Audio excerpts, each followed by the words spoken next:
Welcome to my channel exam পাসা। তো আজকে আমাদের যে ক্লাসটা হবে সেটা হচ্ছে এসএলএসটি 2025 ইন্টারভিউ প্রিপারেশনের উপর। তো দেখো, ইন্টারভিউ প্রিপারেশনে আমি যে পয়েন্ট গুলো বলেছিলাম তার মধ্যে আরেকটা পয়েন্ট যেটা ইম্পর্টেন্ট সেটা হচ্ছে টার্মস। তো যারা ইন্টারভিউ নিবেন তারা কিন্তু বিভিন্ন টার্মস তোমাদেরকে বুঝতে পারে। তো টার্মস গুলো যখন ধরবে তখন কোশ্চেন থেকে কিভাবে কোশ্চেন বেরিয়ে আসে সেটা তোমাদেরকে আজকে দেখাবো। তোমরা সেভাবে কিন্তু সমস্ত টার্ম গুলো প্রিপারেশন নেবে। আমি সনেটটা দিয়ে দেখাচ্ছি। আর তোমাদের যদি কোনো প্রবলেম হয় তাহলে আমি সমস্ত টার্ম গুলো দিয়ে দেবো। আজ আমি একটা টার্ম মানে সনেট থেকে আমি তোমাদের একটু ডিটেলসে পড়াচ্ছি। যদিও সনেটটা একটু বড়, অন্য টার্ম যেগুলো আছে সেগুলো ছোট। তো সনেট যদি ধরো তোমাদের টার্মটা তোমরা যদি করো, তাহলে তোমরা কিভাবে কোশ্চেন থেকে কোশ্চেন আসে সেটা তোমাদেরকে আমি আজকে দেখাবো ইন্টারভিউ যে সনেট কি, হোয়াট ইজ সনেট। তো যখনই তোমাকে জিজ্ঞেস করলো হোয়াট ইজ সনেট, তখন তোমাকে অ্যান্সার দিতে হবে। তখন সনেট আমরা জানি যে sonnet is a lyrical poem of 14 iambic pentameter lines with considerable variation in rhyme. তো যখনই তুমি বলবে যে সনেট হলো একটা 14 লাইনের আয়াম্বিক পেন্টামিটার, 14 লাইনের কবিতা, আয়াম্বিক পেন্টামিটার লাইন গুলো, তখনই তোমার কোশ্চেন কিন্তু আসবে যে পেন্টামিটার জিনিসটা কি গো।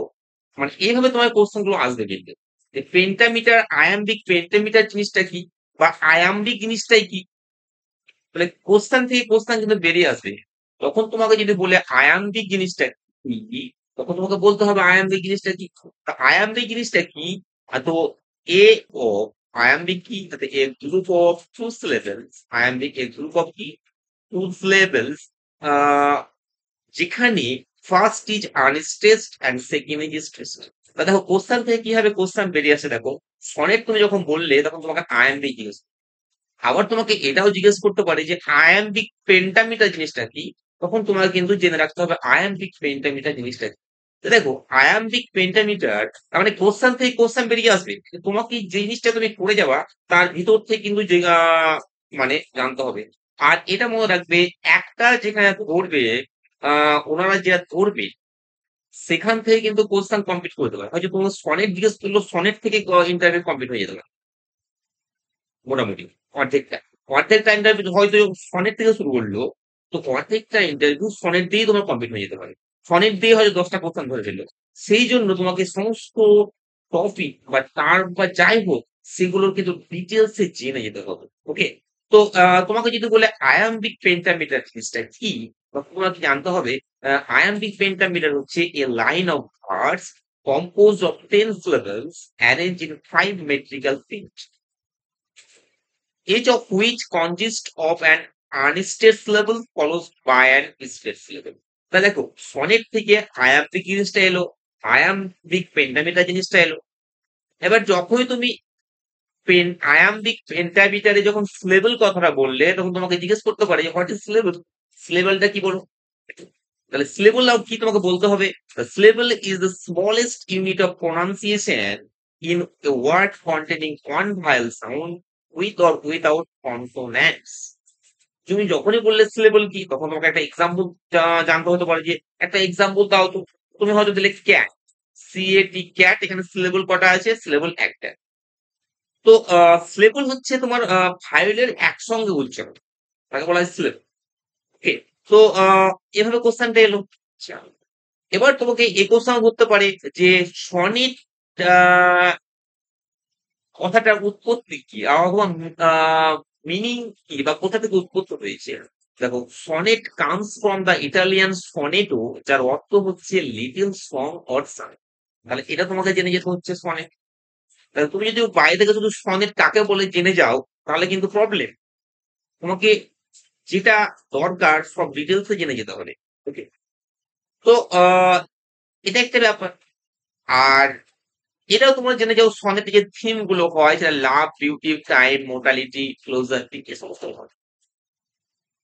এবার দেখো তোমাকে এই কোশ্চেনটাও জিজ্ঞেস করতে পারে যে সনেটের হু অরিজিনেটেড সনেট, সনেটটা অরিজিনেট করেছিল কে। তো ইতালি 13th সেঞ্চুরি কার দ্বারা অরিজিনেটেড হয়েছিল? তো জিয়াকোমো দা লেন্টিনি, যেটা পপুলারাইজড বাই পেট্রাক। তো এটা তোমাদের কোশ্চেন আসতে পারে। বাস, এবার তোমাকে জানতে হবে যে সনেটের টাইপ কত।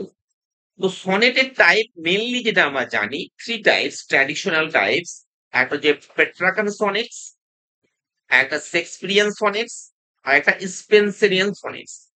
তো যখনই তুমি পেট্রাকান সনেট বলবে, তখন তোমাকে পেট্রাকান সনেট থেকে কোশ্চেন করতে পারে। ওকে। তো পেট্রাকান সনেটের স্ট্রাকচার যদি আমরা দেখি, তো দেখো, পেট্রাকান সনেটের 14 লাইন্স, তো সনেট মানে তো 14 লাইন্স থাকবে, এটা তো ব্যাপার। তো পেট্রাকান সনেটের দুটো ভাগ আছে, একটা ওয়াক্টেভ আর একটা সেস্টেট। তো যখনই তুমি বলবে ওয়াক্টেভ আর সেস্টেট, তখনই তোমাকে জিজ্ঞেস করবে what is octave and what is sestet. মানে কোশ্চেন থেকে কোশ্চেন বেরিয়ে আসবে। আর ওয়াক্টেভে কিরকম যে প্যাটার্নটা আছে, এবিবিএ এবিবিএ, সেস্টেটে আছে সিডিই সিডিই সিডিসি সিডিসি। ঠিক? তো এইখানে দেখো ওয়াক্টেভ কি এবং সেস্টেট কি। তো পেট্রাকান সনেটের যে ফার্স্ট 8 লাইন্স আছে, সেটা কি বলা হয় ওয়াক্টেভ। লাস্ট 6 লাইন যেটা, সেটা কি বলা হয় সেস্টেট, যেটা আমরা বলতে। এবার দেখো, আহ সনেটের ক্ষেত্রে আমরা যে ওয়ার্ডটা আসে, একটা ইউজ হয়, সেটা হচ্ছে ভোল ভলটা। তো ভলটাটা জিনিসটা কি? না, তো ভলটা হচ্ছে comes after the octave a shift in thought or argument. মানে পেট্রাকান সনেটে যে ভলটাটা আসে, হুম, সেটা কখন আসে? না, তো আফটার অক্টেভ, অক্টেভের পরে, হুম, যখন shift in thought or argument তখন আছে। তখন যখন তুমি এই ভলটা কথাটা আসবে, তখন তোমাকে জিজ্ঞেস করতে পারে যে ভলটা কি গো। তখন তোমাকে জিজ্ঞেস করতে হবে, জেনে যেতে হবে ভলটা ইজ দ্য শিফট। আমি তোমাদের দেখাচ্ছি এই কারণে যে কোশ্চেনের ভিতর থেকে কিভাবে কোশ্চেন আসতে পারে সেই জন্য। Volta is a shift in thought, tone or argument within a sonnet. In Petrarchan sonnet, it is usually appears between octave and sestet, introducing a new perspective or resolution. And Shakespearean sonnet, it commonly occurs between the final couplet, offering a twist or conclusion. তো দেখো, sonnet থেকে কিভাবে question বেরিয়ে আসছে, তাহলে আমরা প্রত্যেকটা জিনিস কিন্তু আমাদের জেনে যেতে হবে। তো হলো, এবার যদি তোমাকে ধরো শেক্সপিয়ার সনেট থেকে কোশ্চেন করে, তো শেক্সপিয়ার সনেট থেকে কি কি ধরতে পারে সেটা মোটামুটি আমি দিয়েছি, দেখো। তো শেক্সপিয়ার সনেটের যে স্ট্রাকচার, সেই স্ট্রাকচারটা কি? না, তো দেখো, শেক্সপিয়ার সনেটের যেটা ডিভাইডেশন, সেটা হচ্ছে three quadrants and a concluding couplet. তো তোমাকে হয়তো জিজ্ঞেস করতে পারে যে শেক্সপিয়ার সনেটের যে ডিভাইডেশনটা আছে, সেটা কি? তোমাকে জানতে হবে যে এটা থ্রি কোয়ার্টেন্স আছে। তো এবার তোমাকে জিজ্ঞেস করতে পারে হোয়াট ইজ কোয়ার্টেন্স। তো তোমাকে তখন বলতে হবে যে quatrain is a stanza of six or section made up of 4 lines, usually with a specific rhyme scheme. তা দেখো, যখনই তুমি শেক্সপিয়ার সনেটের বললে থ্রি কোয়ার্টেন্স অ্যান্ড এ কাপলে, তখন তোমাকে জিজ্ঞেস করতে পারে হোয়াট ইজ কোয়ার্টেন্স। তো কোয়ার্টেন্স তুমি বলে দিলে যে quatrains is a stanza or section made up of 4 lines, usually with a specific rhymes. আবার তোমাকে এটাও জিজ্ঞেস করতে পারে যে হোয়াট ইজ কাপলেট। তো তোমাকে বলতে হবে couplet is a pair of two successive lines of words that usually rhyme and leave the same meter. তো এইভাবে তোমাদের কোশ্চেন থেকে কিন্তু কোশ্চেন বেরিয়ে আসতে পারে। তো শেক্সপিয়ার সনেট যদি তোমাদের কোশ্চেনে আসে বা ধরে, তাহলে তোমাকে প্রথমে জানতে হবে থ্রি যে কোয়াড্রেন্টস অ্যান্ড এ কনক্লুডিং কাপলেট। তখনই তোমাকে বলবে কোয়াড্রেন্টস বা কনক্লুডিং কাপলেট কি। ওকে। তো একটা এক্সাম্পল হয়তো তোমাকে জানতে পারে, শেক্সপিয়ার সনেট একটা উদাহরণ দাও। তো sonnet 18, shall I compare thee to a summer's day, famous যেটা। এবার দেখো, শেক্সপিয়ার সনেট থেকে কিছু কোশ্চেন ইম্পর্টেন্ট আছে, যেগুলো ইন্টারভিউ ধরার মতো, সেগুলো আমি তোমাদের দিয়েছি। হয়তো তোমরা অনেকে জানো বা অনেকে না জানতেই পারে, মানে এটা স্বাভাবিক। তো দেখো, শেক্সপিয়ার সনেট যে প্রিন্ট করেছিল কে? না, তো থমাস থট। শেক্সপিয়ার সনেট গুলো প্রিন্ট করেছিল কে? না, থমাস থট। আর এটা ডেডিকেট করা হয়েছিল কাকে? Mister W H. তো ডাব্লিউএইচ কে না, তো উইলিয়াম হার্বার্ট, সে ছিল কি আর্ল অফ পেমব্রক। ওকে, তো এটা একটা ইম্পর্টেন্ট, তোমরা কিন্তু মনে রাখবে। আর একটা জিনিস মনে রাখবে, শেক্সপিয়ার সনেট থেকে, শেক্সপিয়ার যে সনেট লিখেছিল তার সংখ্যা হচ্ছে 154। ওকে, আর এই 154 যে সনেট তিনি লিখেছিলেন, তার মধ্যে 126, মানে 1 থেকে 126টা যে সনেট ছিল, সেটা কাকে উদ্দেশ্য করে লিখেছিলেন? সেটা ছিল তার একটা cryptic passionate reference to a friendship young nobleman mister W H, মানে উইলিয়াম, যেটা আমি বললাম, হার্বার্ট। আর সেকেন্ড গ্রুপ যেটা ছিল, সেটা হচ্ছে 127 থেকে 154। এটা একটা ডার্ক লেডি, হ্যাঁ, বলা হয়। তার নাম হচ্ছে মেরি পিটন। কি? মেরি পিটন। ঠিক আছে? তো ইনাকে উদ্দেশ্য করে লেখা হয়েছিল যে সেকেন্ড গ্রুপ। ওকে, এবার দেখো, মিস্টার ডাব্লিউইচ কে ছিলেন? না, তো উইলিয়াম হার্বার্ট আমি বলে দিলাম। আর ডার্ক লেডি কে ছিলেন সেটাও আমি বললাম, মেরি ফিটন, বাট পসিবলি ইমাজিনেট। ওকে, তো এভাবে তোমরা শেক্সপিয়ার সনেট থেকে তোমরা কিন্তু জেনে যাবে, মানে কোন একটা জিনিস যখন পড়বে তখন তার ভিতর থেকে জেনে যেতে হবে। আর সনেট একটা ইন্টারভিউ ক্ষেত্রে গুরুত্বপূর্ণ টপিক বলে আমি সনেটটা তোমাদের দেখি। এবার দেখো, বলতে পারে স্পেন্সিয়ান সনেট কি? স্পেন্সিয়ান সনেট হচ্ছে ডেভেলপ হয়েছিল কার দ্বারা? Edmund Spencer. স্ট্রাকচার কি হবে? A B A B, B C B C, C D C D, double E. Okay, একটা এক্সাম্পল কি না, তো অ্যামোরোটি বা স্পেন্সার। তো এভাবে তোমাদের কিন্তু টার্ম গুলো আসবে।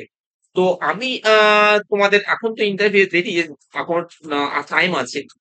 তো আজকে আমি একটা টার্ম করলাম, অসংখ্য টার্ম আছে কিন্তু ইন্টারভিউ ধরাবো। তো আমি একটা করলাম, প্রতিদিনই কিন্তু আমি ইন্টারভিউ করবো। আর তোমরা যারা পিডিএফ চাইছো, পিডিএফ আমি একটা টেলিগ্রাম একটা গ্রুপ করবো। সেই গ্রুপে আমি কিন্তু পিডিএফ গুলো দেবো, সেখানে তোমরা জয়েন হলে কিন্তু পিডিএফ গুলো পেয়ে যাবে। ওকে, তো আজকে আমি সনেট সম্বন্ধে তোমাদের বললাম, কিভাবে তোমাদের কোশ্চেন ধরতে পারে সেটা আলোচনা করলাম। Okay? তো পরের দিন আরো যে টার্ম গুলো আছে, অসংখ্য টার্ম আছে ইম্পর্টেন্ট, কিন্তু সেগুলো ইন্টারভিউ ধরার মতো, সেগুলো কিন্তু আমি আলোচনা করবো। ওকে, তো প্রতিদিন আমি মোটামুটি 3টা করে ক্লাস নিব। আর তোমাদের ইন্টারভিউ হওয়ার জন্য হতে হতে তোমাদের কিন্তু সমস্ত কমপ্লিট করে দেবো, এটা আমি গ্যারান্টি দিয়ে বলতে পারি। ওকে, তো তোমাদের নো টেনশন, নো চাপ। ওকে, তো লিটারেচার থেকে আমি একটা ক্লাস দিয়েছি, আরো লিটারেচার থেকে ক্লাস দেবো, পেডাগজিক্যাল কোশ্চেন দেবো। ওকে, তারপরে যেগুলো দরকার আর কি। তাছাড়া তোমার নিজের তোমাদের তো অনেক বই আছে, ইয়ে আছে, তোমাকে প্রিপারেশন করো, আর তার সঙ্গে সঙ্গে আমার সঙ্গে প্রিপারেশন করো। ওকে, আর সব থেকে বড় কথা, এটা লাইক করবে, সাবস্ক্রাইব করবে, আর কি করবে, আর শেয়ার করবে, শেয়ার করতে ভুলবে না কিন্তু। ওকে,